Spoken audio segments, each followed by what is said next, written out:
Feel like we ought to be less formal.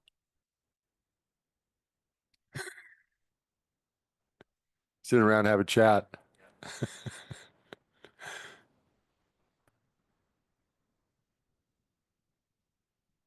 Um, so the eight verses, have you been up on the trail? Have you read the eight verses? Oh,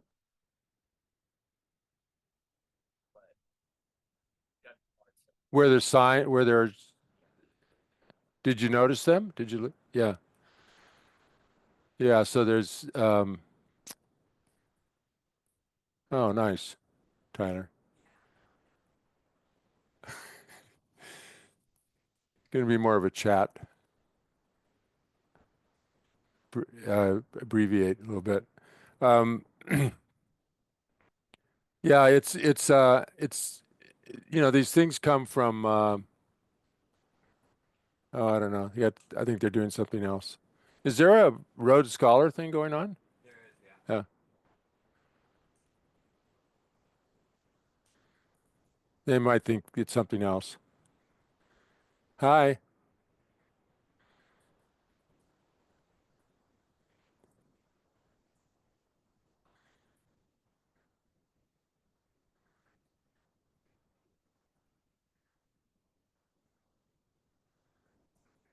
Hi.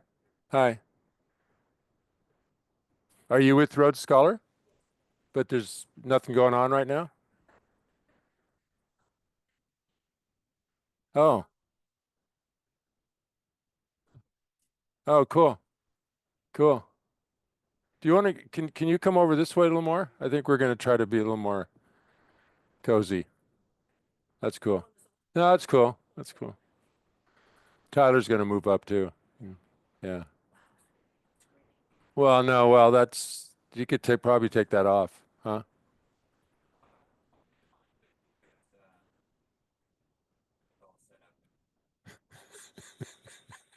Okay.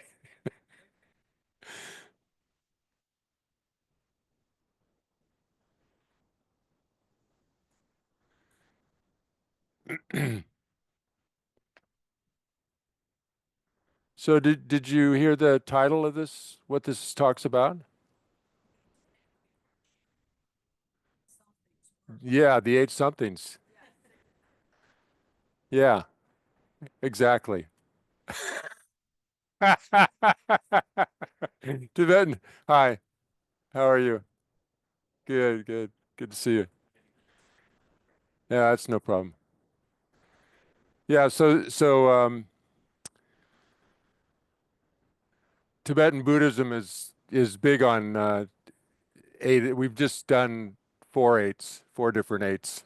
The eight freedoms, the eightfold path, the eight worldly concerns, now the eight verses of mind training. So, and they love doing that, Tibetan. Somehow I think it's a way to like if you can memorize uh if you can memorize like something like the eight, what the eight are, then when you meditate, you have that in your mind already. So then you can sit and you can bring up you know, like one of them, whatever they are, and like the eight the eight worldly concerns. One is craving after praise, and not wanting blame. Like that causes a lot of problems in our lives. That they didn't really thank me for what I did, and then what's the matter with them? And then you go on and on and on. You keep thinking about it. It's like, causes agitation in your mind. So if you can remember, okay, okay, oh yeah, there's reputation and praise and blame and gain and loss and seeking, pleasure and not wanting to have anything that's uncomfortable. Oh yeah. Now then you can kind of think, oh yeah, I got caught up in that yesterday. It took up most of my day, and I can see where that kind of affects your mood and like that, right? So so this list is about the eight verses, which is part of Tibetan Buddhism has what they call mind training. Our mind is already habituated to certain ways of acting. We certain ways of thinking. You know, and the premise is that many of those causes problems. Like oh, I'm a really important person. You know, I really have I have a really important job at the company, and I'm much more important than the custodians, and the people who work in the kitchen. I make a lot more money than they do. I'm pretty famous throughout I'm not talking about myself, by the way. I'm retired. So, and so you blow yourself up, like you're this big person, and it's usually trouble for other people. You're not very nice to other people that are below you, that you see below you. The Dalai Lama has always been famous for, you've heard of the Dalai Lama? Yeah, so like he would get in an elevator at a hotel and he would start talking to the cleaning crew, and he would want to know about them, and he would be on the same. He's not seen himself as any different than anybody else. We're all human beings who want to be happy and don't want to suffer. So, so first is sort of recognizing that attitude of being puffed up in that because of your position or because of the money you have or because of um, that causes a lot of problems, not for other people and also for yourself. Because if you lose that, you're devastated. You're like, or if somebody shuns you, and we can think of examples in our culture uh, who are like that, if they're not admired and they're not lavished a lot of praise, then they get very upset and get very angry, and they can cause a lot of problems. So, so Tibetan Buddhism is kind of, and I have to say, Tibet. I think this morning I was feeling like we're very kind of can be very thankful that or feel connected to. There's a lot of traditions in the world that have that that promote compassion and love and being feeling equal with others, human beings. Many traditions, not just Buddhist, but Christian, and so many people are working on this endeavor. So we can feel connected with them and feel supported in that. Uh, we're not alone in that. So the 8 verses is a very way to develop more awareness of those issues, and then um, encourage us to stand up to those kind of attitudes that cause problems. So I don't know. I think it's something that I have memorized, and say them every day, and kind of look up things about them, and because and they're part of other, the 8 verses are part of other practices, like compassionate practices where you're doing other things, you're trying to, um, and then you're trying to bring them into your mind. So, so I think a big part of the process is that if we can switch our identity a little bit from kind of a limited self-concern, I'm the best, I am the most important, I'm the center of the universe, don't mess with me. Anger comes up, attachment comes up from that.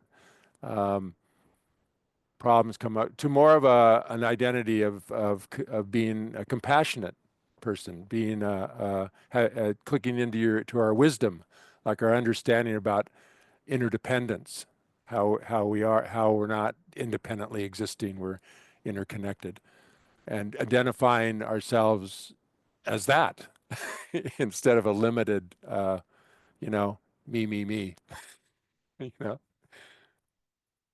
So the 8 verses really help with that.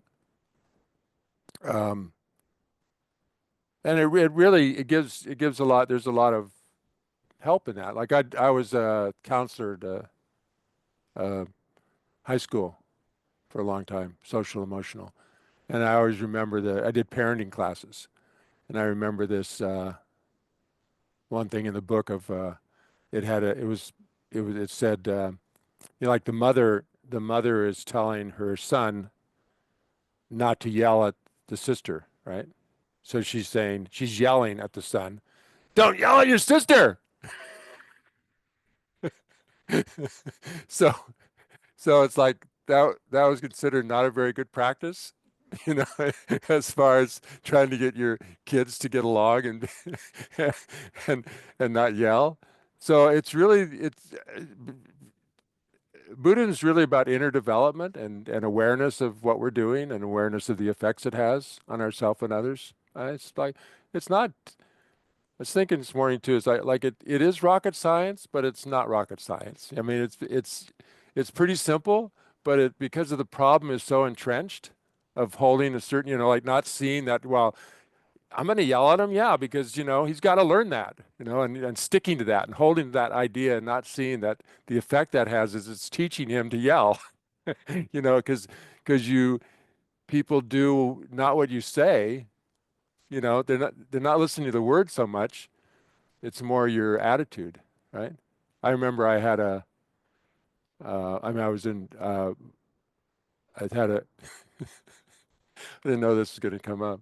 I remember a girlfriend I had in high school, and she would say that to me. It was like, it wasn't what I was saying, it was the tone, right? That it was scary, you know? It's like, wow, don't,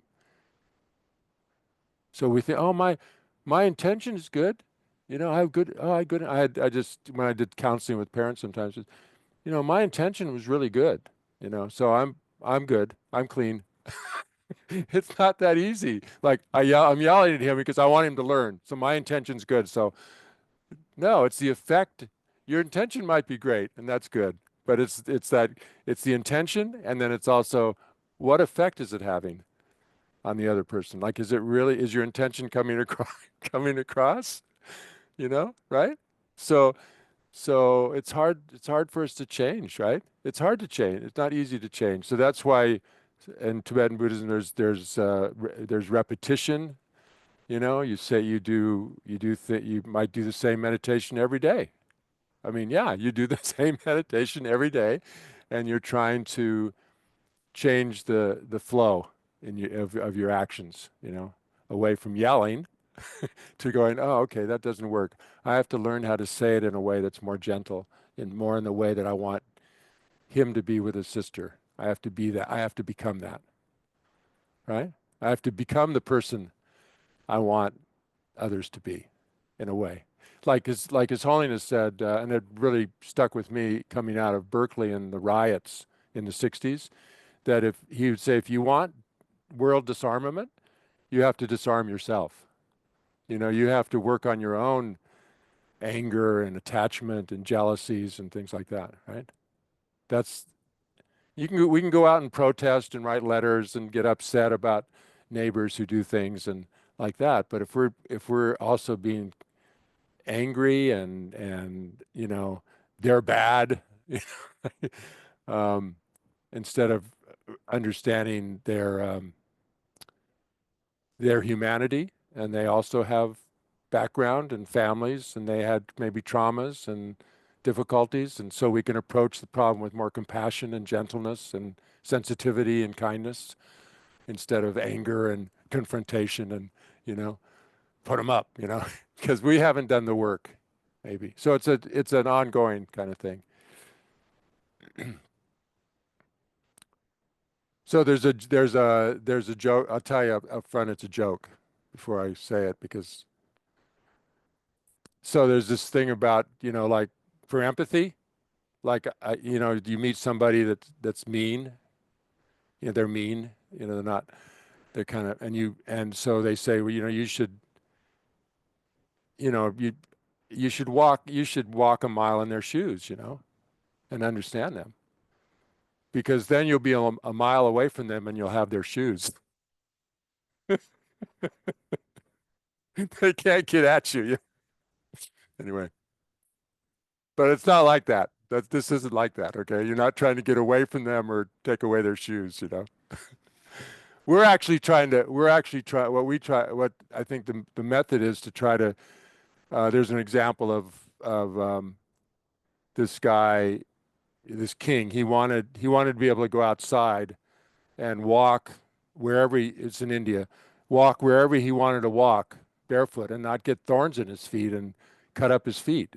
And so he asked people to come in and give him suggestions about how that could come about. And so somebody came in and said, "Well, I think what we'll do is we'll get all the oxen. You know, we have oxen and we'll plow everything. We'll plow everything. We'll make everything flat and smooth. We'll get rid of all the rocks, all the trees, everything. And when you go out, it'll just be smooth, right?" He said, "I know. I like the forest. I like the variety and stuff. That's not a good idea. I don't like that idea." Somebody else came and said, "I know what we'll do. We'll kill all the cows. Cows are sacred in India. We'll kill the cows and we'll take their hides and we'll lay it out on all the ground. And then when you walk, you know, you won't be hurt, you know." No, we can't kill cows. Next person comes in and says, "You're going to wear these leather shoes, these shoes?" And I made of leather. They're just shoes. You wear these shoes and you'll go outside and wherever you walk, you won't hurt your feet. Hello? So what this represents is if we're patient, the shoes are patience. If we're patient with people, then we don't have to get rid of all the angry people, right? We don't have to pave the world with leather and make everybody, we stop blaming everybody else for how they're acting and we wear shoes. We're more patient with them. We're more understanding of them. We're more empathic. Doesn't mean we're a doormat. Doesn't mean we just, we let people manipulate us or exploit us. Not like that, but we can put up resistance with compassion. The Tibet was in the 59, Tibet was taken over by the Chinese, and there was a lot of people killed and put in prisons and tortured. And so some of the um, monks who came out after years of being in these work camps and tortured and stuff, Dalai Lama would ask them what the hardest thing for them was during that time. And they said, maintaining my sense of compassion. Huh?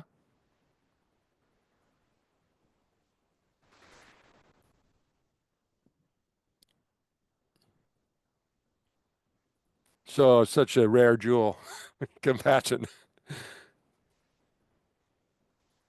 Yeah. So like many different traditions speak to this point. Um, it's not just Tibetan Buddhism. I was thinking about, I mentioned these other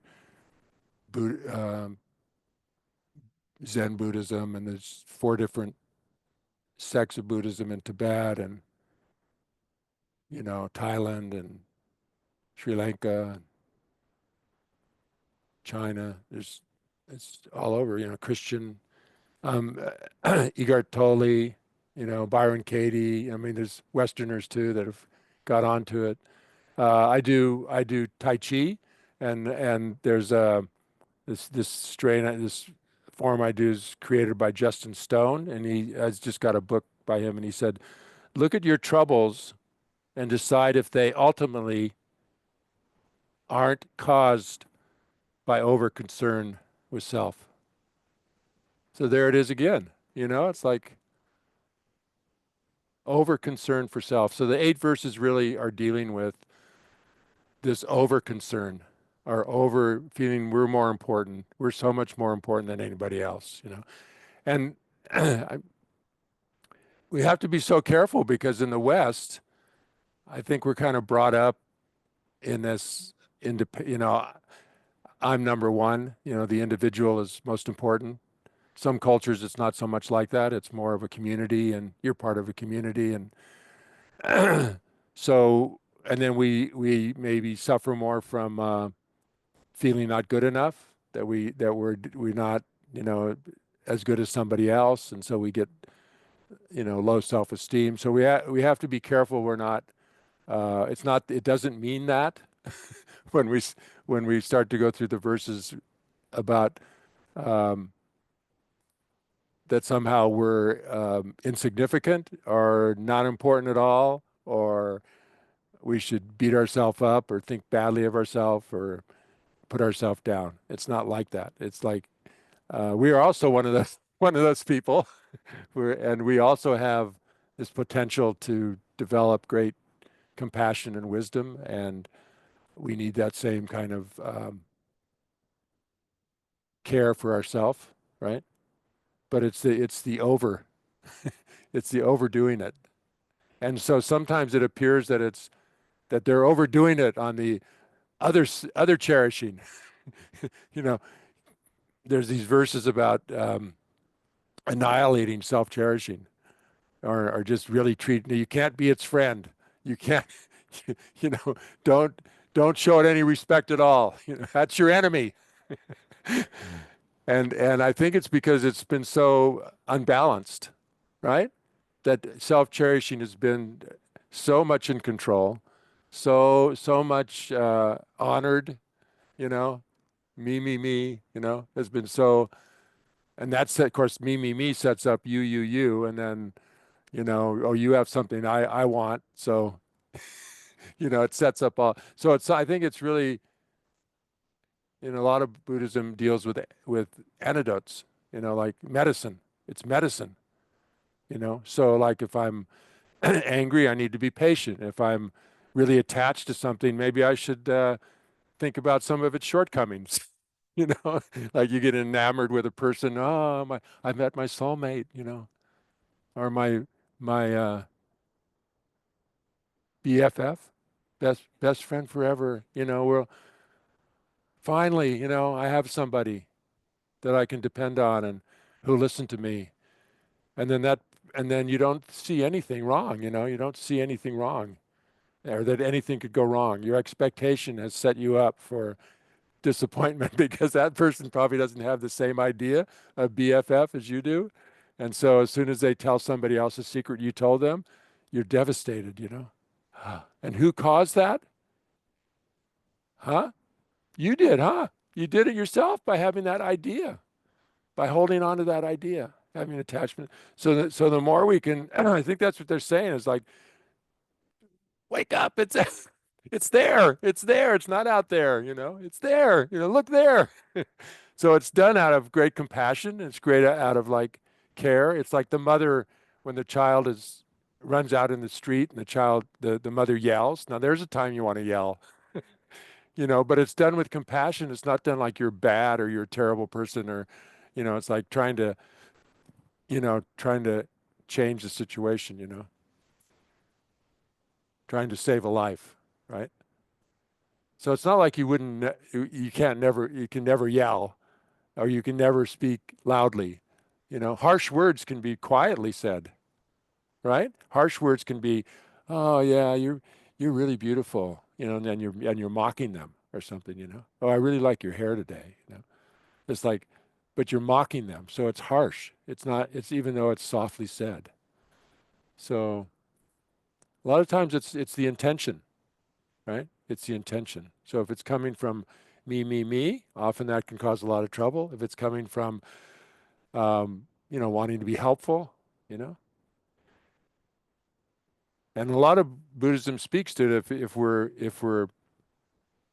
If we act that way, we'll be happier as a byproduct. It's kind of like a byproduct. We'll just be happier, and people know that. We all have that experience. If you're openly trying to be assistance to somebody and help them, and you're thinking about what they might need, and you offer them some assistance without any expectation of reward or recognition or praise, that it feels so clean, right? It feels just like easy going, just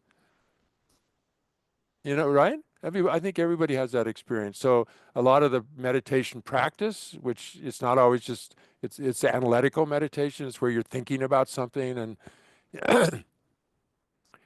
is to develop more that easygoing habit, you know. There's no strings attached kind of thing. Yeah. You're not in it for yourself. Huh? I mean, it's not easy, but sometimes it's easy. That's the good part.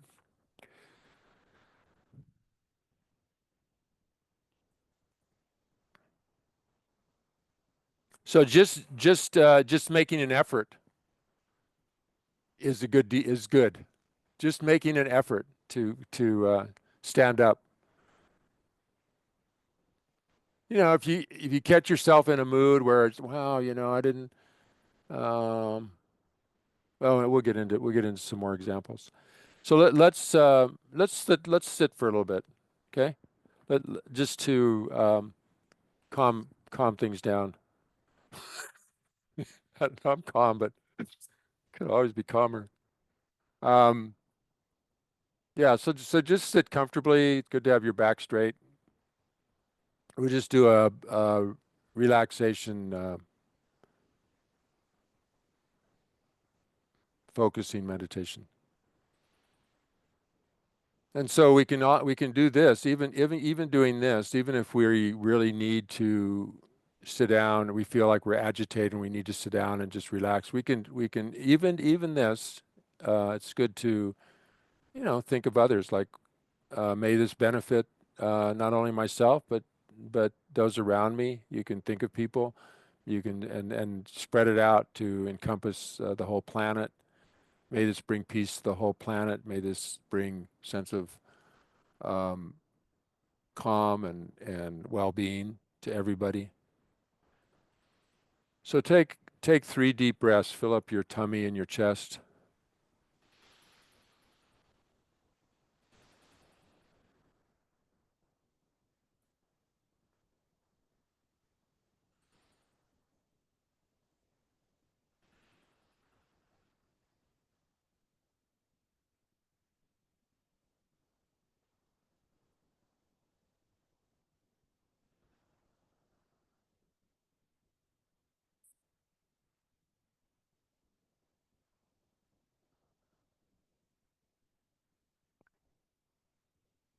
Now, just briefly, we're going to do what's called a body scan meditation. So it's really good for um, not just getting lost in thought, but bringing our body mind together.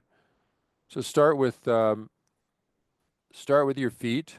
Um, Usually we do one leg at a time.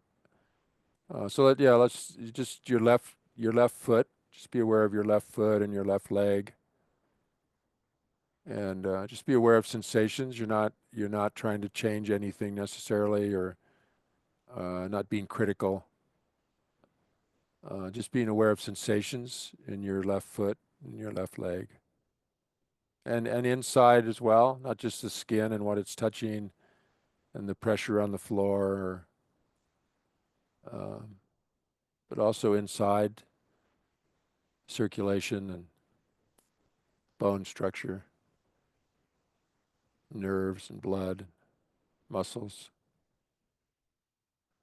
And if there's tension, um, just be aware of tension. You can also use your use your breath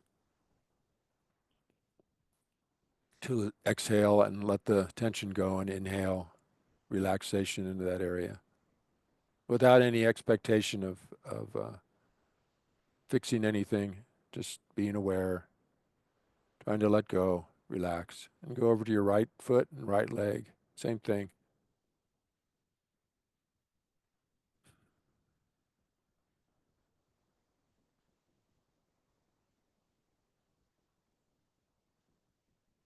If the mind wanders off, you bring it back to the right leg, the foot, and up through the leg, up to the calf and the thigh.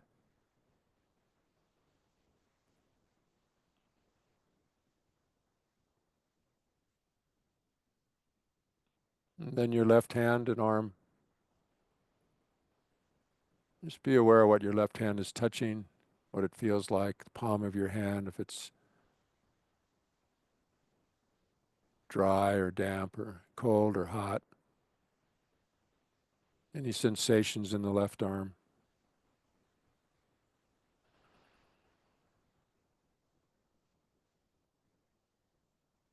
Bringing awareness to the body, inside and out, the skin and inside too.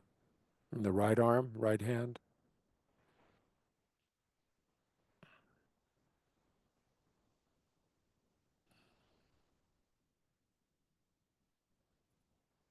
And now your torso.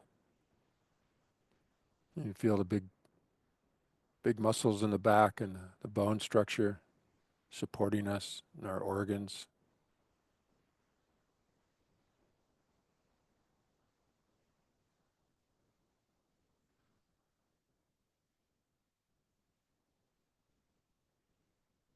And be aware of any movement inside the body.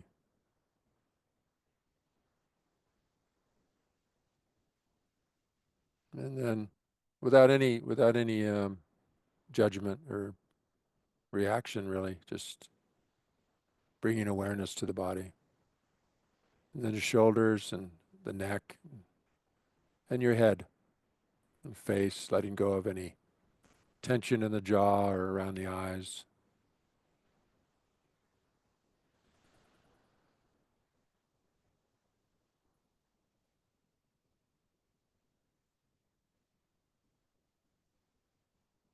So awareness of this body and mind, form, feelings, thinking, consciousness.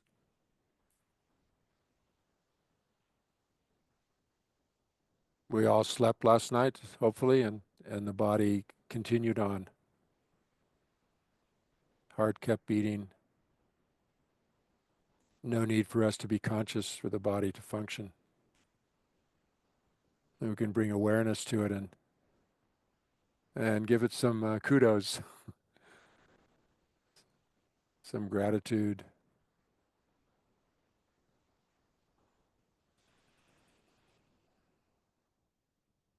The mind continued to work in dreams during the night. We had feelings about the dreams if we had dreams. Concepts formed. So we're trying to bring more awareness and consciousness to this body-mind complex.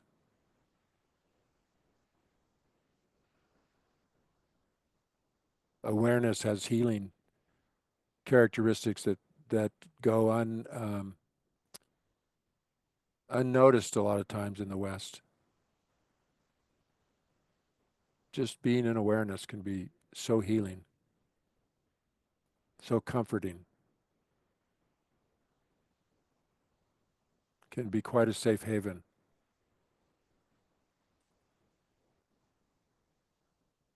A stillness,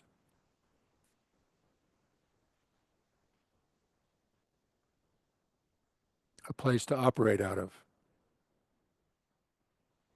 when things get complicated or start moving around.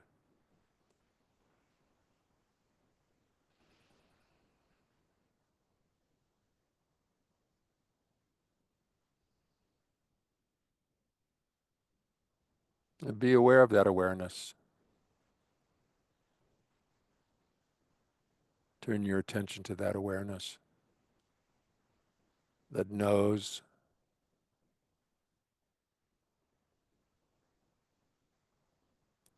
things, identifies things, illuminates things in the sense that we can see things and experience things, and a knowing of them.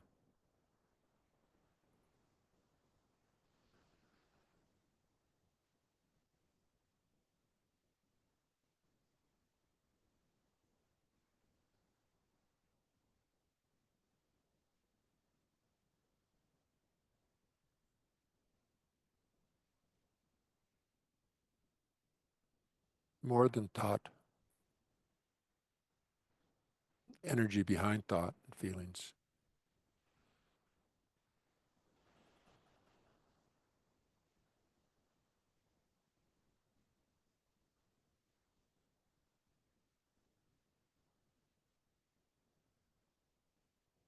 Okay? Okay. Come back.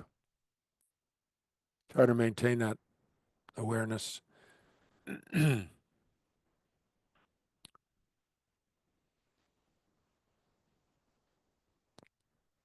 So let's go through these. So then, and then I encourage you to go on the.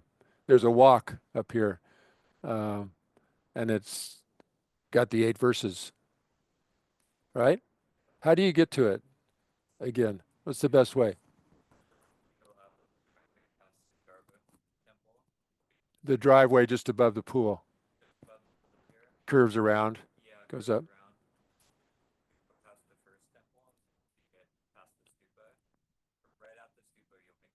The stupa meaning the big new one. You go past that on the right side.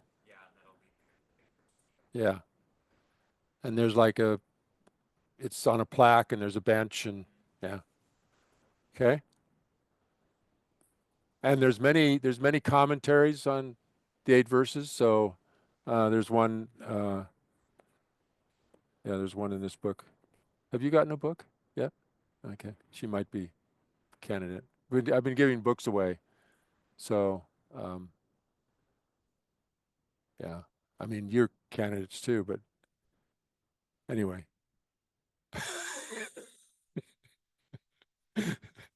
We have names. We usually have names in here. I could give you both a book. You could share a book. Okay. Yeah. And then you'll get a book. Um, so His Holiness says that this is a way to be. It's called wise selfishness. You know, like if we cherish others more than ourselves, it's going to benefit us so much more than just being looking out for number one all the time. That it has good. It makes it. It's going to benefit us immensely now and in the future. You know, not only on a temporary basis where like people will like you more, although you don't care about the reputation or the reward, you know, people will gravitate toward. They don't gravitate toward people who are angry. I don't want to go visit George. I mean, he's such a, he gets so angry all the time, like, but yeah. So, so it benefits us, right? It benefits us to do this. But if don't do it for that, don't, don't do it for that, because then you're not doing it. If I'm going to be a really nice person so people like me. Now you're not doing it for the right reason, and it's not going to have the same result, right? You're going especially. I noticed this with parenting. The kids would know right away when the parents were hypocritical. They would know right away. So that's being hypocritical, right? That's being hypocritical. Okay. So the 8 verses can be that sometimes you read a translation that says, "May I," and that's sort of aspirational. Like, I would like to be like I would like to be like that, but I'm not. I can't do it right now. I mean, I like to be like that. It's called wishing or aspiring. You know, and so you make prayers, you make wishes. May I be like that. I like to be like that. I want to be like that. And then the other is maybe there's maybe it's one that you could pick a verse, like I want to that one I like to work on that one more, and then you got into where I'm going to, I will. So you'll read different translations that some say may I and some say I will. Okay. So one did go out. Did you get one in an email? I don't know. Did that go out? Are you on an email list with Tyler? Are you on one? Are you on one? No, you're not. Okay. Anyway, yeah, because one went out. 8 verses went out. You could look it up.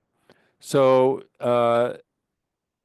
so the way these go are, I'll read it. Okay, I'll read the verse and I'll say a little bit about it. I'll try to go through them kind of quick. Um, so the first two deal with putting others, trying to think of others first rather than just yourself. So this is a may, but Lama Zopa, he says, I shall, right? See the difference? Determined to obtain the greatest, well, let's go may. We're going to go may, okay? I like the I shall because it kind of gives some energy. Like, may I? Can I? I don't know if I can, kind of hard. Somebody help me. No, this is coming. We want to build up that courage inside that we do have the potential, we do have the capacity. I can do this. I may stumble, I may not always get it right, but so determined to obtain the greatest possible benefit for all, for myself and all sentient beings, who are more precious than a wish-fulfilling jewel, I shall hold them most dear at all times. May I cherish. Cherish means to take care of. Okay. So self-cherishing means I'm just taking care of myself, which is in Buddhism is we generally have a false conception of self. We hold on to a self that's very independent and unitary and unchanging. And it's in there somewhere. So there's all meditations on that, like trying to find that I that we hold so dearly. And it's really hard to find. Like, is it in my heart? Oh yeah, it's in my heart. That's where it is. Mine's up here, like a control tower. But it's like then you go looking for it. Oh yeah, it's right behind my eyes. Where? Oh, oh, is it anyway? So there's meditations on that, and you go like, wow, this thing I've been holding on to for so long, that's me. I can't find it. And then you go. Some people go, ah! You freak out because it's been your rock, right? It's been your rock. That's me. But it's not, it causes problems. That's one thing. And we're so much bigger than that. We're so much more than that. If like with the awareness, like say we identify with awareness. Where is awareness have any bounds? Is it obstructed in any way? I mean, so we could become so much more limitless in our identity instead of limited and tight and constricted and me against the world. And instead of feeling I am, where does it end? you know like where does, even for the body, where does it end? You can't. Oh, it ends here at the skin. Well, the skin, there's stuff going in and out of the skin. There's pores, and you breathe, and you have to eat food, and so, and there's farm workers and trucks. So am I the truck too? I mean, it brings the food to the, you know what I mean? Like, where do you stop if you start looking about just the body, where your body came from your parents, right? So it wasn't always this shape. So anyway, gets complicated. So may I always take care of all sentient beings by thinking of them as more precious than a wish-fulfilling jewel, and by aspiring to achieve the supreme goal. So you hold them precious by wanting to become the supreme goal, your highest potential. Like if I could become like you want to become a doctor. If I could become a really great surgeon, then I could help a lot of people. If I could become fully awake, like the Buddha, who has clairvoyance, and if I could have clairvoyance, then I could really help people. Not that the Buddha could help everybody, because people have karma. People have their own stuff going on, right? Like some people can't see help if it's staring them in the face, right? Somebody comes to help somebody and they refuse it because they form an opinion about the person or something. They don't trust them. And here, so from their side, it's like the cup's turned upside down, right? So it's not going to get the sun, right? That one. But your best chance is to get that highest potential developed within ourselves, right? To be able to help others. And why a wish fulfilling jewel? Wish fulfilling jewel comes out of, you know, ancient times. It's like this thing, if you had it, then whatever. It's like the Aladdin's lamp, right? If you can, but it's not only three wishes, and there's no genie that comes out. It's you just whatever you want, it gives you that. All the material things, whatever you want in the world. But that is so limited compared to sentient beings. Not only provide us with this body and the food and all the temporal stuff we need to survive, but also an opportunity to practice, to develop our inner qualities. Isn't that interesting? I mean, they look at it that. So it's sort of like, I think that kind of what, so I'm using them to get enlightened so I can help them. Wait a minute. I'm not really using them though. It's that opportunities will come up where I get pissed off. And if I stay patient, that will help me. That will help my development. But it also helps the situation, right? So it's not one or the other. I think that's what's happening here. It's not one, like sometimes they say, what's more important, Buddhas or sentient beings? Sentient beings are people with conscious, like insects, animals, people. What's more important, Buddhas? Because teachers, Buddhas, show us how the way to get out of suffering. So are they more important or are sentient beings more important?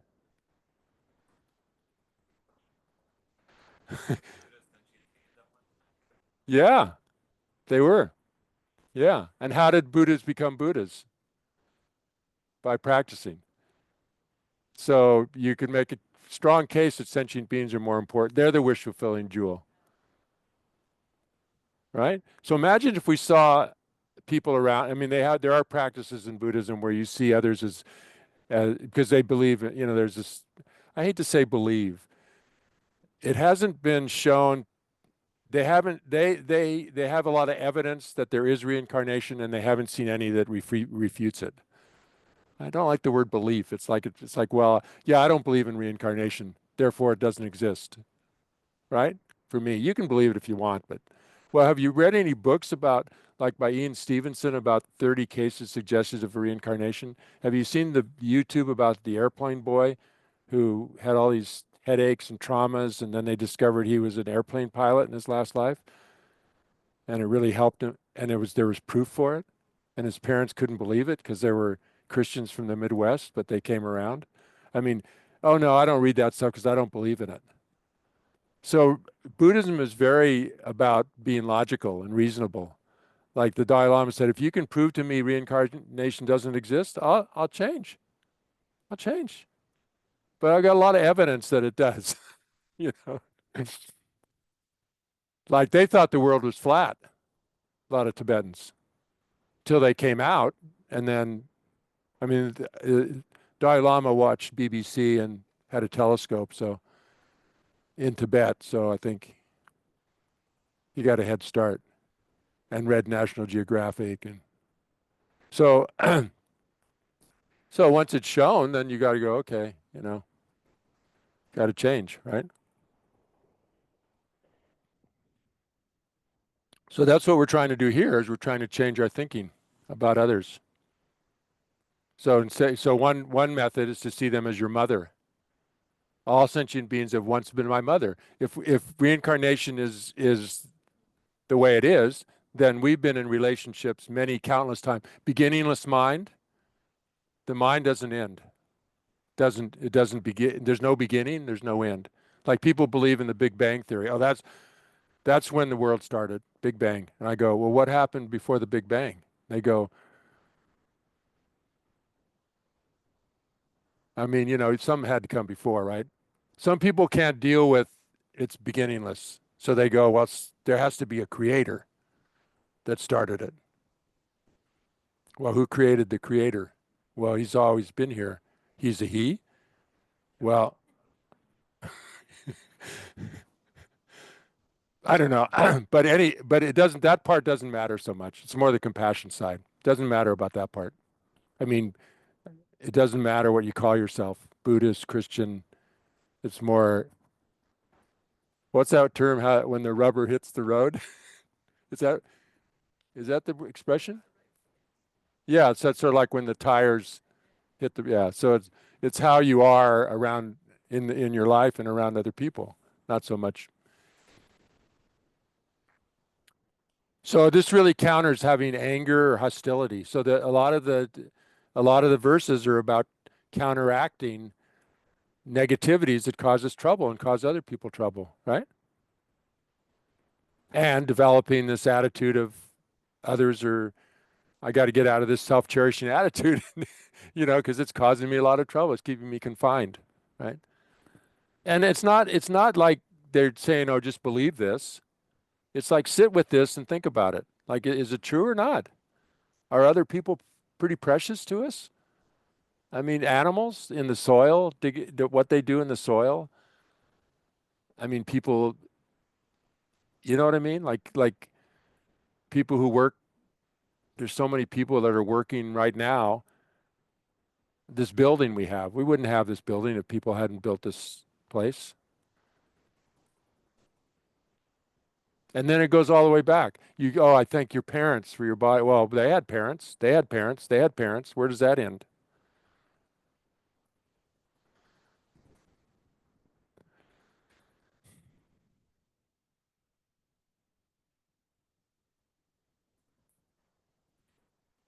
Okay, let's go.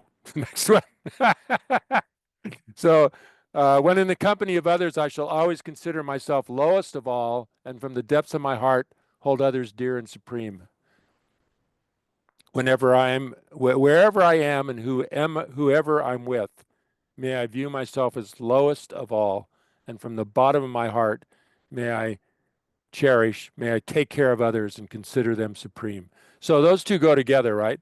The first two verses, they kind of go together. One is they're a wish fulfilling jewel, and may I see myself as lower than them.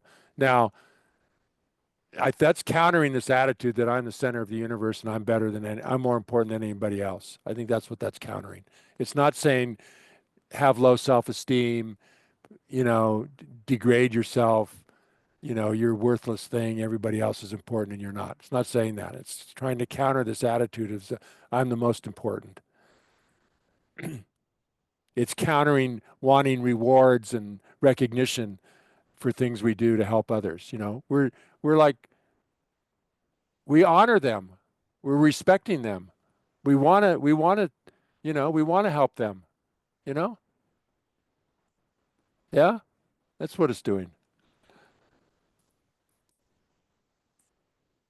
It's not like having pity for them in their suffering. It's not like that.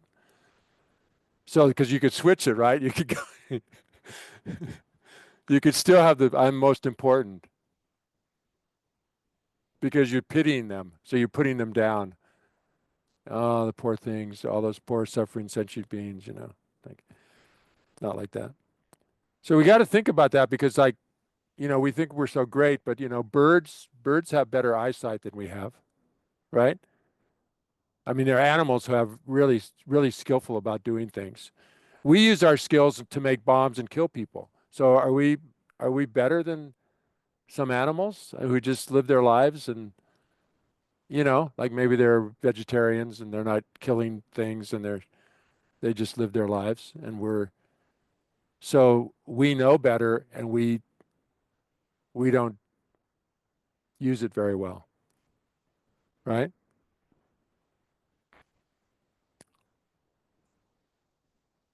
It's not about low self-esteem. It's not about thinking, we have to be careful we don't get into this thing of oh, they're so much better. They're so much better than I am. And then you put yourself down and you feel like you're not good enough and then you start feeling depressed and it's not like that. It's like it's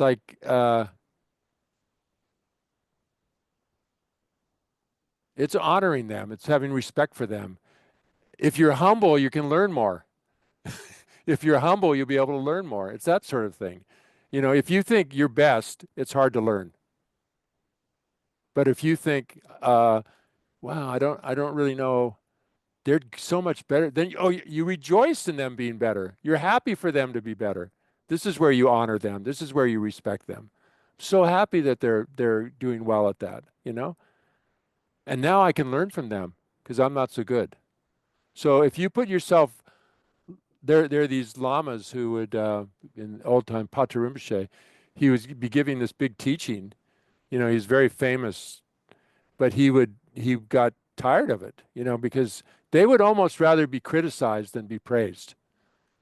I brought this up last week. They'd rather be like this one was always getting praise for being an ascetic. He had tattered robes, so he got tired of that. So he put on really nice robes, and then they blamed him. They criticized him for acting, all important and not being ascetic.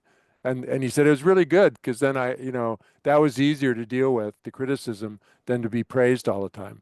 Plus, I didn't get so many people coming and giving me offerings, rewarding him kind of thing. So it's like really, he really was sincere. It wasn't a game. It was like, um,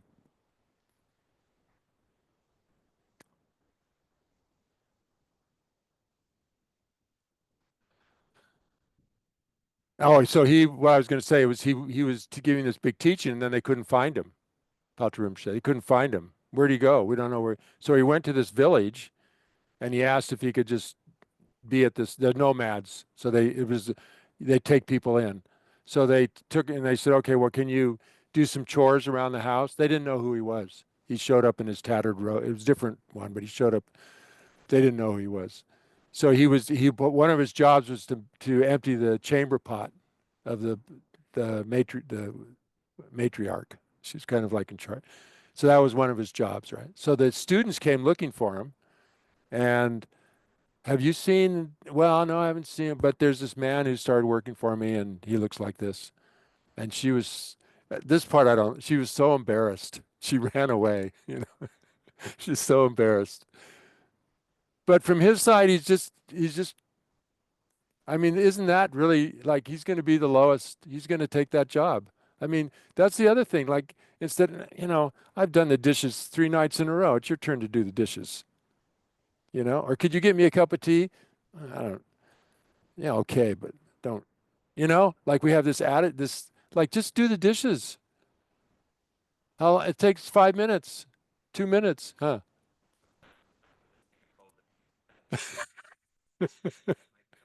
It's yeah.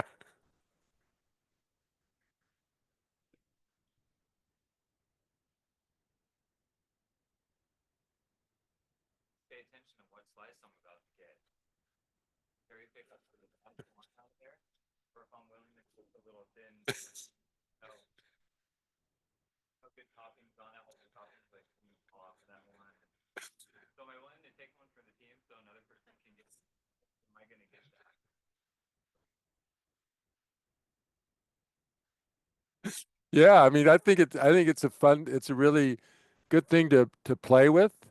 Like enjoy it. Like enjoy doing those things, like enjoy uh sticking it to self-cherishing. Like be careful, you know what I mean? Like I'm not gonna take the best. No, you're not. Shut up. You're not gonna, or, why are you, I remember that I'd come home and it's like, oh, I have to do the dishes, it's like I'm working all day long and come home and the dishes, they're not my dishes. And they're all these dishes. And then you walk away and you're like, you could go on for days and like, just do the effing dishes, it takes 2 minutes, enjoy. You get your hands wet and, have some fun, use a little more soap if you want, whatever. I mean, we have to be tricky because this mind that causes all this trouble is really mischievous and really tricky. It'll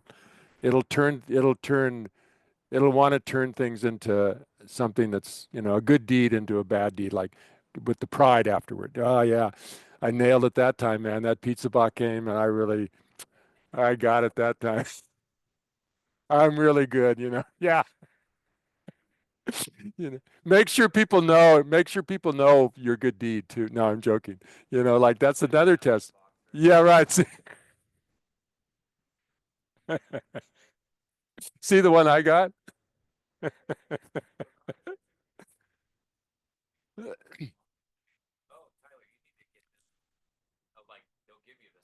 Yeah, right. I know. I know. Yeah.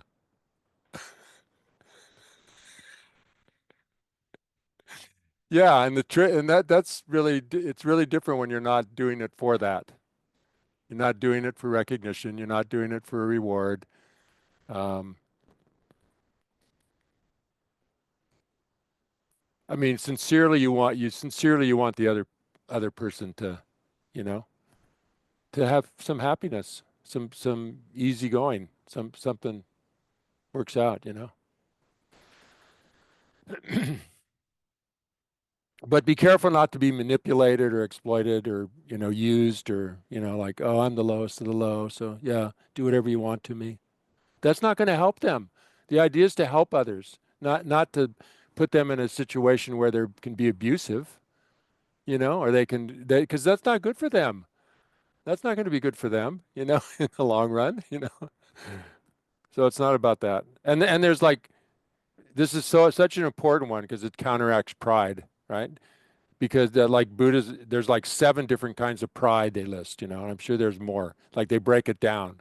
Like you're in a group, everybody's the same, and you think you're better, or you're in a group, there's somebody who's so much far beyond you, but you think you're almost like them. I'm almost the Dalai Lama, you know. So Devadatta, who was Buddha's cousin, he was like that. He thought, I'm just, could I take over when you retire? Buddhist didn't. I don't think so. So he had boundaries, right? Buddha had boundaries. I don't think, because you've tried to kill me a couple times, and it's just like there's some jealousy there that we got to work out. So you got to watch out when you're being competitive. Like we want to compete with people that are the same. You know, we're jealous of those that are better, and we put people down that are lower than us. You know, so this competitive thing comes in. I'm not good enough. I want to be like them, striving. There is a part of encouraging ourselves to improve. Um, I think there can be some. Nothing's inherently bad, right, or good. I mean, you could be competitive and have a great attitude toward others. You're not tripping people up or wishing them to break their leg or sabotaging their lunches or you really want them to do well and you inspire each other. Yeah. Okay. The next one's the third one gets more into more generally trying to deal with this mind of ours that causes so much trouble, right? So we've got sentient beings are a wish fulfilling jewel, like we're kind of trying to get cutting this pride and this conceit we have that we're the best. And then we reinforce that with, I mean, there's a lot of cases where you can see, Rich, you're not as great as you think you are. Okay. But don't start going like you're the worst thing in the world. That's like, it's like, there's so much of that in Buddhism too. It's like we have this strong sense of self, solid me, and then we start looking at it and we can't find it, and then we go to nihilism. I don't exist at all. Ah, and we freak out. It's like, no, you exist. It's just not the way it appears to you. It's bigger than that. There's more to it. It's complicated. Like the body. You say, oh, it's my body. But you sit there and do the body scan, and you go, whoa, if you get more sensitive to it, it's a lot going on there, and it's like out of our control, right? It's not in our control at all what's going on right now, is it? It's just happening. It just works, huh? Yeah. What the hell's going on with that? The heart's beating. I don't have to beat the heart. I don't have to consciously breathe, but it's good to pay attention to your breath because it regulates emotions. I mean, it's amazing, and we just like go on. Da, da, da, da, da, oh, how do I look in the mirror today? Okay, yeah. Like look in the mirror and see your brain and you know, like if we could do that. In physiology class in high school, the teacher had this picture of it was the body, but it was all the blood vessels and all the bones and all the nerves and I mean, it was like, and it had light coming out of it. And we have light coming out of us. We're interacting, right? We're interacting with the world around us. There's this interplay, and there's so much we don't see. We're just not aware. So Buddhism says we can become more aware of all that stuff. Okay, so watching my mind and all that I do with force, may I immediately drive out any mental afflictions as soon as they arise, for they ruin both myself and others. Vigilant, the moment a delusion appears in my mind, endangering myself and others, I shall confront and avert it without delay. So I think it's this energy of like paying attention, right? Let's pay attention to our minds, from a place of awareness, identify with awareness, not with the thoughts and feelings so much, you know? And when a thought or feeling comes up that's troublesome, and so we have to be able to identify them. So that's why Tibetan Buddhism, they study, right? Like what, I mean, there's 84,000 delusions. There's six main ones, ignorance of how we exist. Coming out of that is aversion to things and attachment to things. And then there's jealousy and pride and wrong views and, like that, things like that. And then there's 20 secondary delusions that are associated with those.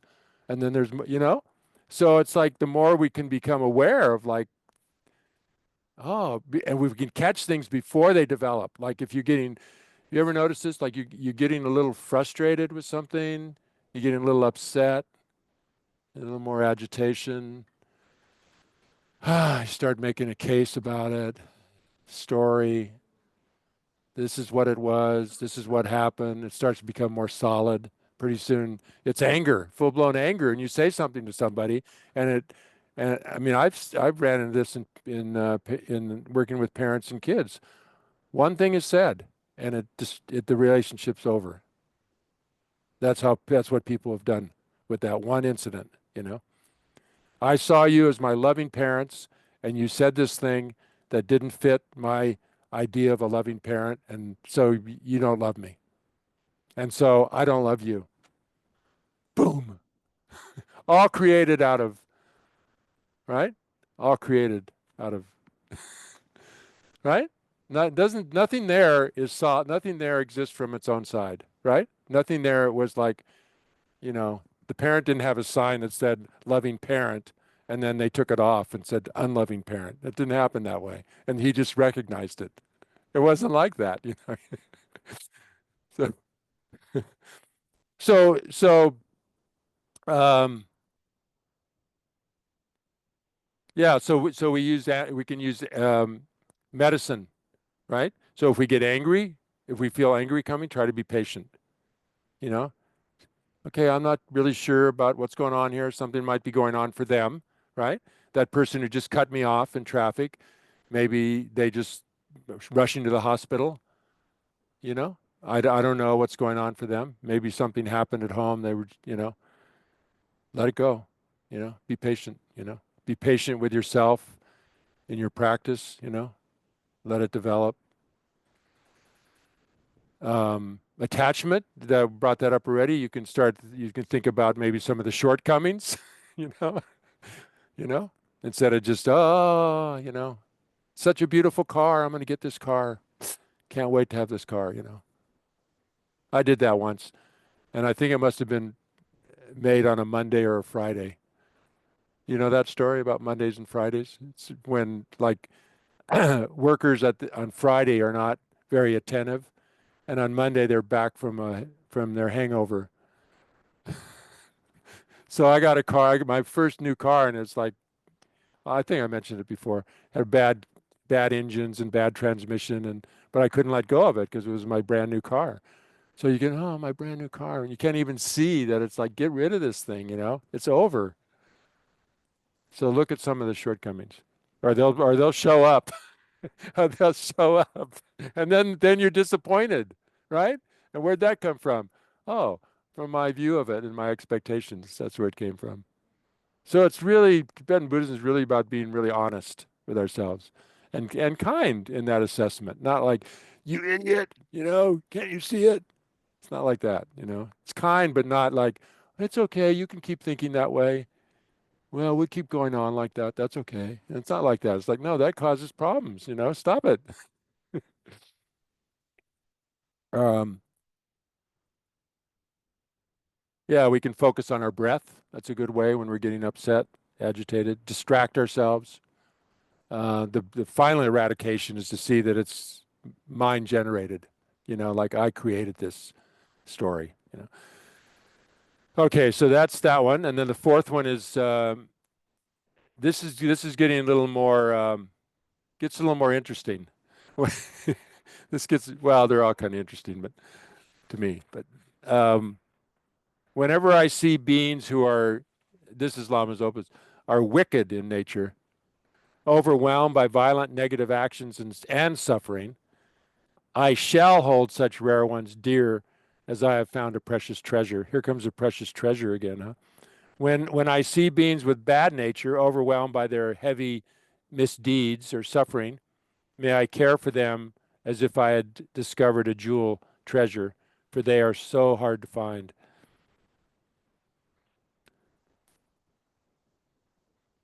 So this is about when we run into people who are really negative, really like doing destructive things, harmful things. Um, it doesn't mean we don't stand up to injustice.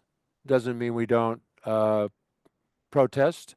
Doesn't mean, but it's it's it's speaking to, in this sense, the precious jewel. Again, it's that one about, or they, am I just, they're just for me to develop my own qualities of patience and being kind to people.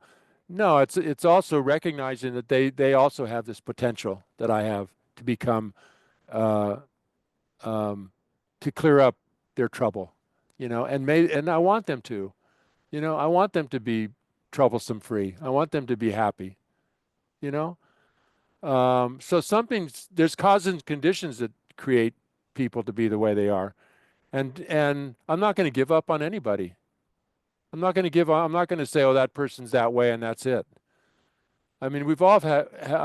I hope we've all had experiences with that where you don't give up on somebody. You maybe you wait. Maybe you stay. Maybe it's better to stay away from them and not bring up that topic. But pay attention and see if there's some shift. It's happened to me. It's like don't give up. Don't give up on people. And then it's understanding like, wow, they've been brought up a certain way, certain things have happened, but that understanding of them still doesn't change that we're hurt by it or we're wrongfully affected by it. We have to take care of that. We have to deal with that, um, but not to like seek retribution on somebody who's mean or like try to have revenge or plot some, it's that kind of thing. Like they hurt me, I'm gonna get them, and then you're acting, you're yelling at the you're yelling, you're the one, yeah, you're doing what they're doing, you're being mean to somebody and you're justifying it because they're mean, right? So we have to check up, is that, what's that going to bring me? And people who are really sick, I noticed this when I went to India. we hide we hide problems in the West. They're not out on the street. In India, they're on the street. People with diseases, people with disabilities, people who are dying. It's and you just are you. We went to a hospital once because Bev had an earache that got mistreated for a month, I think. But you go in the hospital and it's just unbelievable. But you can do it here too if you ever been on an emergency ward or you've been on an intensive care unit. Have you ever gone to see somebody? You walk down the hall and just look in the hall in the rooms. Says people. And so not to shy away from those situations, like have compassion for those that are mean and those that are really suffering, you know. Have compassion, do what you can do to help. After my dad died, I worked for hospice for a while because I got closer to him in his dying days than I had been my whole life. On the day he died, I didn't know he was going to die that day, but he sat up and it's this long, not a long story, but he sat up and I came in and we hugged and said we loved each other. And it's like, I never felt that close to him. And that afternoon he died. You know, it's like, and I was like attending to him, when he's having a shower and helping him get dressed. I'd never been that close to him, never. And my mom too. I was helping her. One time I was bathing her and she was uh, naked, and she said, "I I should be embarrassed, but but I'm not." So so so this sort of because she's incontinent too and travel together. So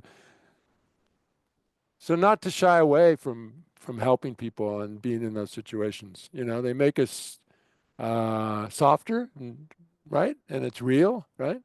And everybody's had those. You have those with children if you have had children, right? Where you're with your children, you're looking after your children.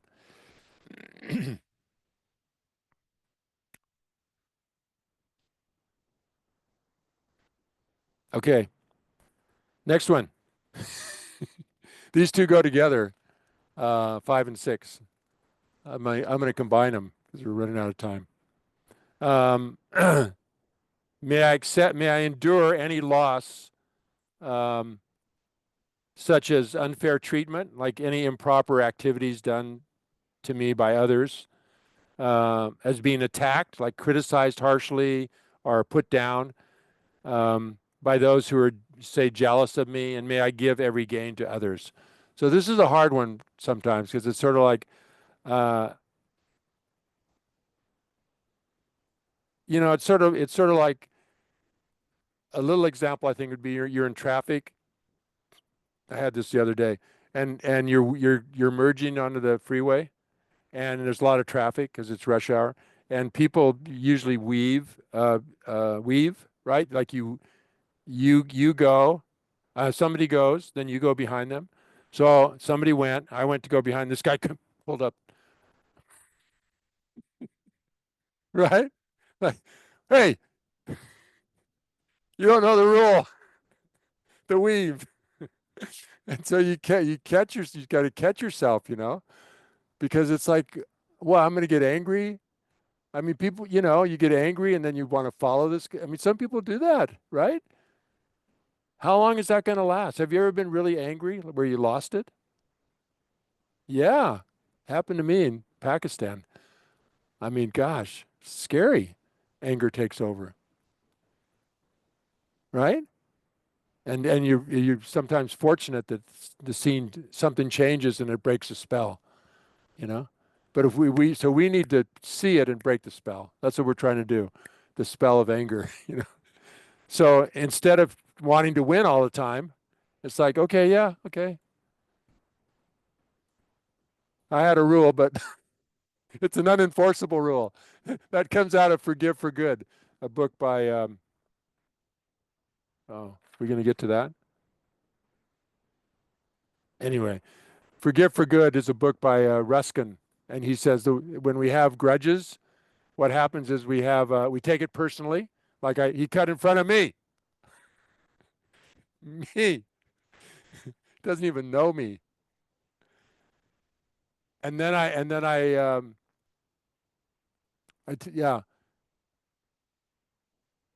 I make it about me. You make a story. Yeah, then you make a story about it. This is what happened, and then you share it with other people. So, and then you hold on to that story. So those three components. You take it personally,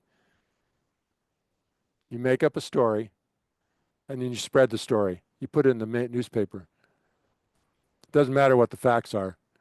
And the more press that gets, the more and you tell people the story.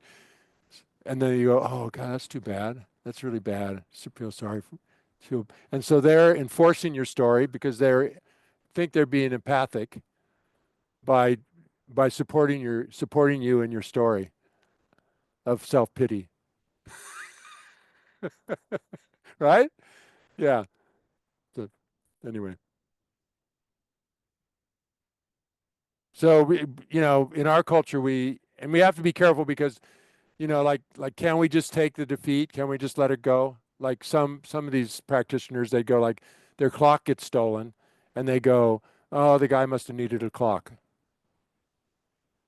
I hope he's happy." You know, we go into lawsuits and they cause more and more and more and more trouble. Sometimes if it involves other people, we want to take a stand, right? Like if other people are going to get hurt if we just let it go, then maybe we want to take a stand. So the Dalai Lama really puts forward that we have to be careful about these things and be, not just be a doormat or not just, oh yeah, I'm just gonna, idiot compassion, where you don't want confrontation, you just want to be nice. You don't want to deal with having a conversation about a difficult thing. So you just go, okay, yeah, I'm going to be the nicer person here and just let it go. It's not, no, no, you're not, that's not very courageous. You're afraid. There's something I learned that style from my dad, right? So we learn these methods. So you avoid, that's not helpful, not working. So we need to talk about something. Okay, so that was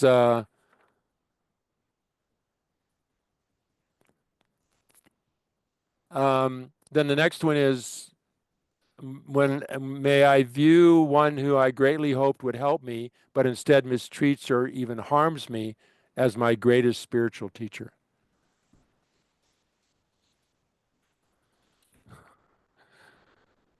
When someone whom I have benefited and in whom I have great hopes gives me terrible harm, I shall regard that person as my guru, as my teacher. Yeah, but what are what are we learning? Why are they my teacher? Because they're pointing out my attachment to being treated nicely. And that I should get rewards. I should be if somebody does something nice for me, if I do something nice for them, they should do something nice for me. So that's what I'm learning, that I hold that story, and it's not always true. I can't. That's not going to help me if I hold that story too tightly. Say you have a really good friend and you've been friends for a long time, and they're throwing a party, and their big 50th birthday party or 60th, and they don't invite you, and they purposely don't invite you.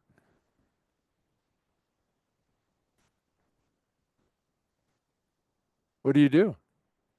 Get mad at them? You know, you're never going to invite them to anything again. I mean, this is saying, don't go there. You know, that's a hard one, isn't it? This is difficult stuff. This is really difficult. You know, one of the next verses talks about it being secret, like it's a secret practice. Like these weren't taught publicly. Langri Tongpa taught 8 verses publicly, but its predecessor, the 7 point mind training, was secret.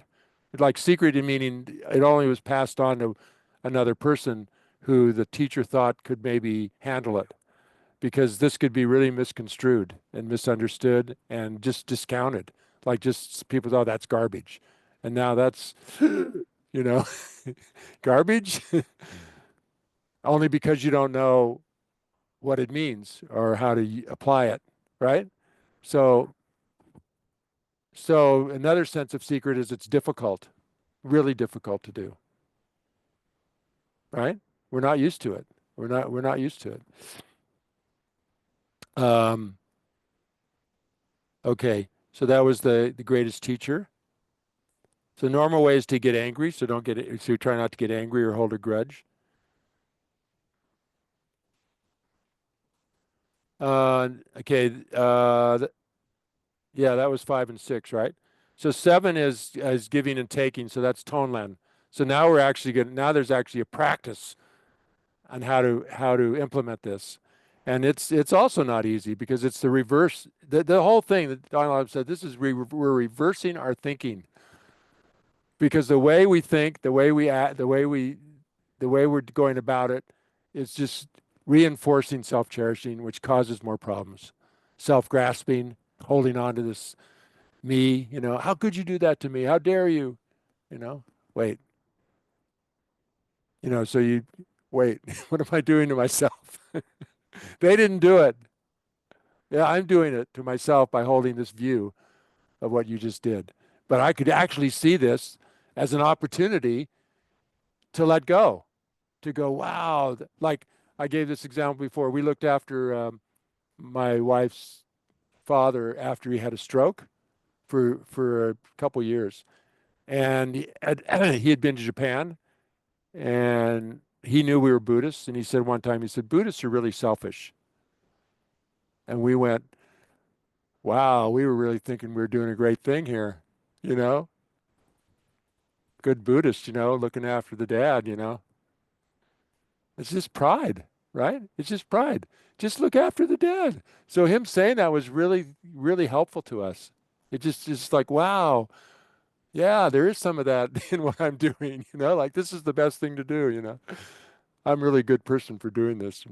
I mean, we need to encourage ourselves. We need to rejoice in what we do, but we don't need to go to that other level, right? That I'm so great. So giving and taking is like, I'm going to take on other people's suffering. I'm going to let it destroy not destroy. Yeah, yeah, they say that. Go ahead, self-cherishing. Eat this up because you're the cause of it. I'm going to take, but it's also to build compassion. I'm going to feel other people's suffering to become more compassionate, because we can't really. We got to feel our own to become more compassionate, right? To really feel the suffering in the world, to see our own suffering, our own mortality. Now I'm going to look at other people's, bring it in, bring it on. And you could do it with your breath. Here it says in brief, I will offer help and happiness to others, and I will take their harm and suffering on myself. But the way it's practiced is opposite. First, you take their suffering, and then you give them everything they need. And then you can actually do it, actually go out and help, you know. But this is more of a practicing to develop the attitude, right? Compassion, bringing in their suffering, and then love, giving them happiness. Okay? That's the seventh. We don't want to pollute it with, boy, people are going to really think I'm special now because I'm doing Homeland. It's a secret practice. I'm not going to tell anybody except, okay. Um, and then the last one, oh boy. The last one is that, we're going to do these practices, but we're not going to pollute them with like wanting reward or recognition or praise, right? We're not going to do it for those reasons. We're going to do it because, you know, we really believe that other people are valuable, you know? Other people are really valuable and really special, and I respect them. And I understand, you know, not thinking I'm all that is, if I'm thinking that, it's caused problems, caused too many problems. So I'm not gonna mix it up, right? I'm gonna try to keep it pure in a way, pure in the sense of not polluted by that attitude. Okay, I've gone over time. Darn, there's more here.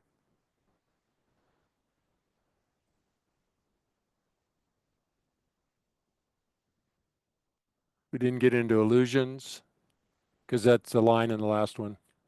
Seeing all things as an illusion. Okay, some other time. We should stop. We didn't get to do any discussion. Anybody have a question, just quick, or comments? Couple minutes, yeah.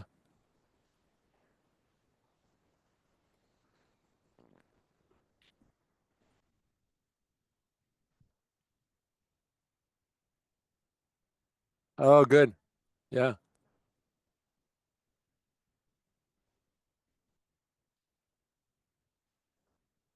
yeah,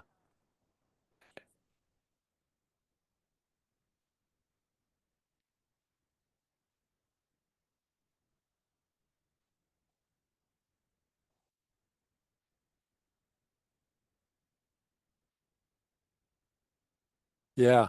Yeah. Yeah.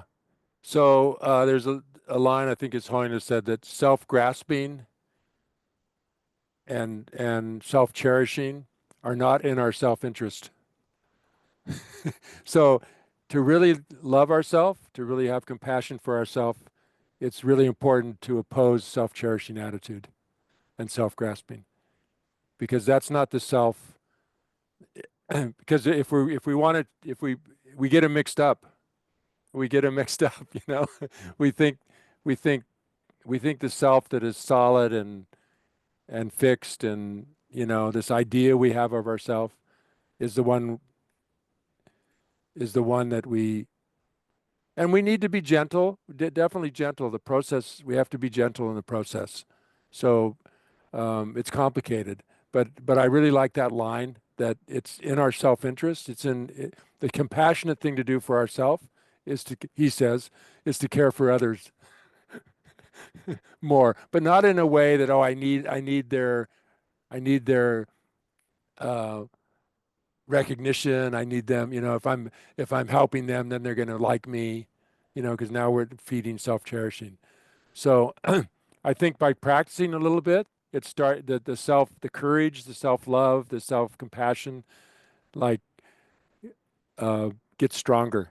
You know, it gets stronger by doing this practice. It's interesting because it's so like it's so opposite to how we normally go about our.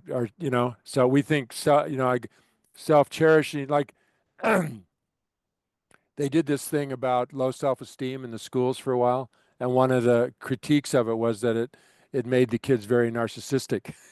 Like if you could only increase a child's self-esteem, then they would do well in school. So they would praise them for, if they missed 99 out of 100, they'd say, "Oh, you got one right. Way to go," and not be critical because that would lower their self-esteem. They wouldn't feel good about themselves. But it raised kids who expected to be always praised, and they that's you were put down. Yeah, yeah. In what? Taiwan, yeah. I feel that way too. I feel my dad was very critical, and I'm not good enough, and so I can really relate to that. Where how do I deal with that? And it's like, and this sort of can lead into that, can feed that in a way. I get what you're saying, but it's like uh, it's sort of recognize. It's sort of recognize. I think it helps to recognize. I learned that. I learn the way I am. I kind of learned that from my parents, or I grew up in that kind of climate. So it is sort of reparenting oneself. There are things called ideal parenting, ideal parent, and so you become your own parent. Like I go back and think of what my dad did, and then go, well, this is what I would have liked to have happened, and so I can, because that's just a memory, you know, it's a memory now that I'm having, and I can redo it. I can retell the story to myself, and it's kind of funny because I know what I'm doing. I'm telling this, that was a story, and I'm making up another one. I'm not putting him down. He did the best he could. He didn't know any better. He didn't know what I really needed. I can do that. But also I can go, okay, this is what I really would have liked to have happened. So now I know how to take care of myself when that comes up, that attitude comes up, because that also isn't healthy. And you're right. Tibetans didn't know much about low self-esteem. They didn't know about it. Like when that came up in conversation, you go, well, what's that? What's that? Like, well, we're really, we know that one really well. Yeah, I don't know. So it's kind of like trying not to believe. I have to fight at that too. It's like not believe it, you know. Watch that story developing, and it's like, okay, there it goes again. I know that story. I kind of have that awareness, see it from the vantage point of awareness and what it's doing, and not separate from it a little bit, instead of that's me, you know. I'm that person, my dad, that, I'm that, that's who I am. It's not easy.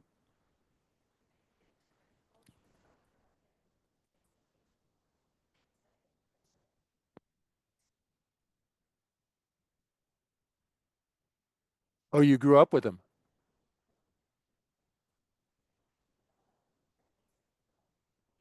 Oh,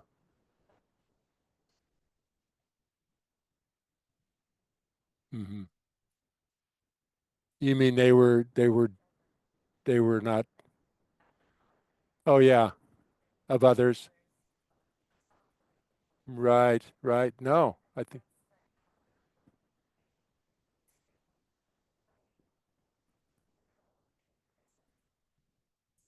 yeah, literal in the sense of, uh, do you think the meaning was there? Yeah, but somehow it has that effect of belittling people. So then it's not correct.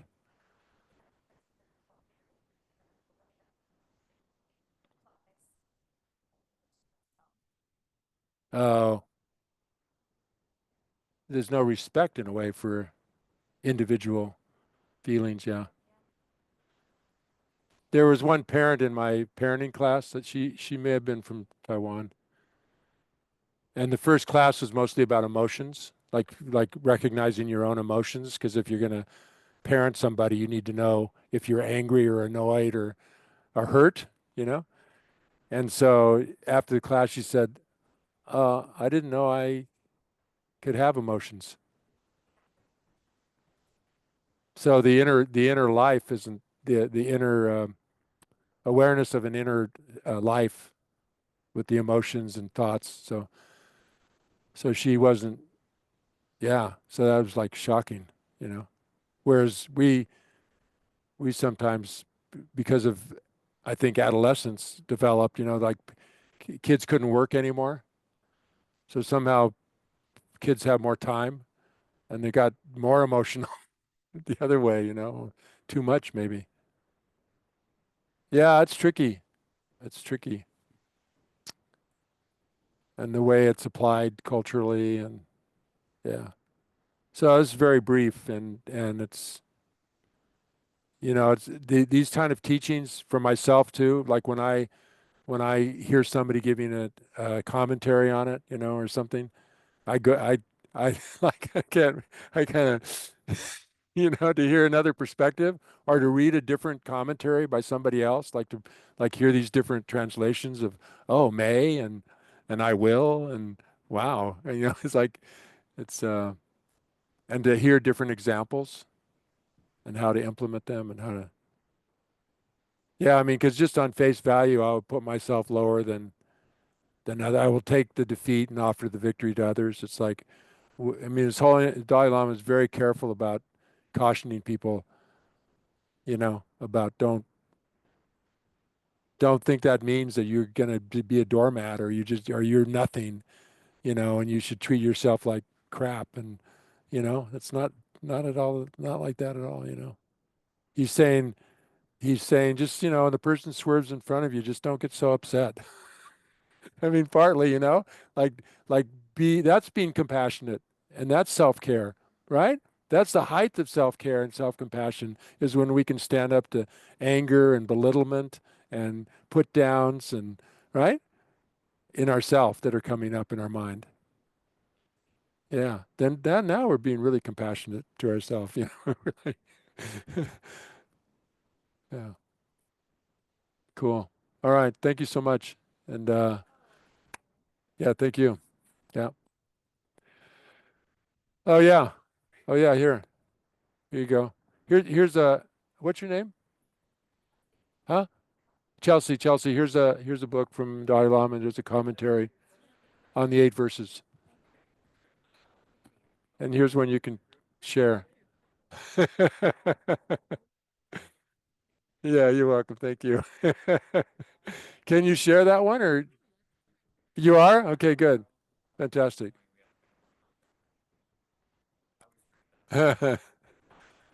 Chelsea, thank you. Richard. Yeah. Yeah, nice to meet you. That's okay. Yeah. Yeah, it's interesting. Thank you for sharing that about Taiwan. And I mean, you were aware of the eight verses in Taiwan? Oh, you mean, yeah, yeah. You- Thank you. Thank you. Yeah. Yeah, there are a lot of, yeah. Yeah. I wonder, I mean, it's a Buddhist, it was written by a Buddhist, by a Tibetan Buddhist, the eight verses. So I'm curious if there's something in that exact form, you know? Because last verse we didn't get to so much, but it's more about that it's a story. This is all a story, and don't take it, too seriously. I mean, don't take it so concretely, and don't hold on to, like like the words are in context, So it's like don't, give the victory to others, take the defeat. Don't think that our interpretation of that is the final answer.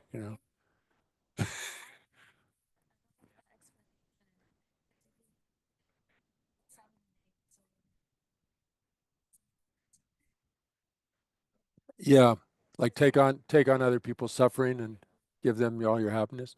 But if you think about it in a sense of how do I develop compassion? I feel other people's suffering. How do I develop love? I give people what makes them happy. And if we believe that, but then see, we have to take this self-cherishing attitude out of the formula, otherwise it pollutes it. It makes it like I'm going to take on their suffering. I'm going to feel so bad about myself. In the process. And then I'm going to give them everything because I don't deserve anything. It's like, no, Yeah,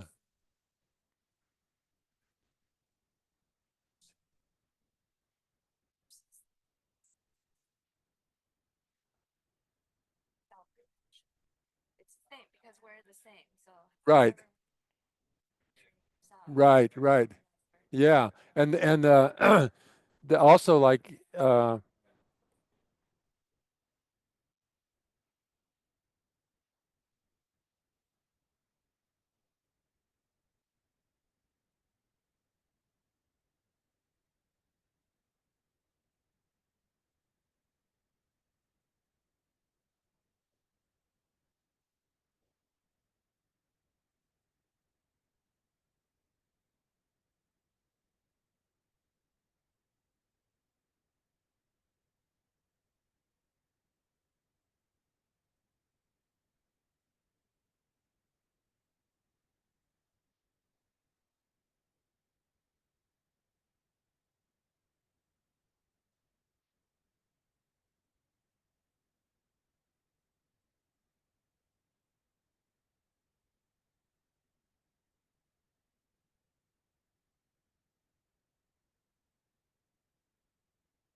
same restaurant, just a different location. It's on Pacific Avenue, and yeah, so